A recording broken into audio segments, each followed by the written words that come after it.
在地上大条镜头来南投县目前有吨23万吨的粪扫，草屯的粪扫山对去年5月份开始就先把这粪扫捆做一包一包，也毋过嘛因为年底鸟喙潭人工湖就要开始送水啊，所以南投县政府即马表示，年底之前会把这粪扫车去别位。南投草屯的粪扫堆墩场当地进行拍包作业。草屯粪扫山为去年5月开始分类拍包，虽然目前有清出一寡位，毋过也是有将近6万栋。草屯清洁队是讲，目前一天会当拍包200栋。预定说年底之前，希望是把这个暂置区能够完成清运啊。好，至于新垃圾的部分，上级也有一直要求我们要另外找地放置啊。南投县环保局是讲，6月再增加一台机组，要提升到一天400吨。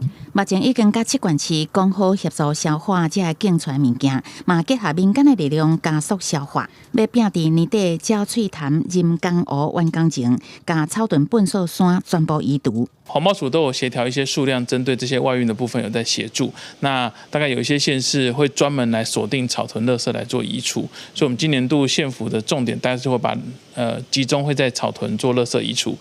南投县目前每天生产的粪扫量是250吨，环保局是讲，为3月开始，每天外运量能已经提升到200吨。不过，其他同款有粪扫问题的乡镇是讲，县政府应该要考虑到草屯以外的所在。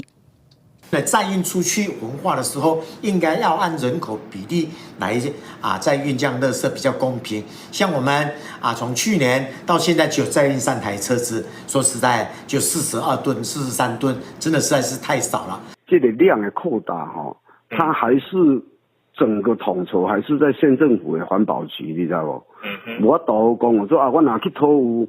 都量全的复原。为咗乡镇是讲，环保使用专人的方式来解决草屯粪扫堆墩的问题。不过，其他乡镇粪扫外运的问题也是有，要求中央甲县政府伫处理南投粪扫问题，应该都要统一做法，无应该大细目。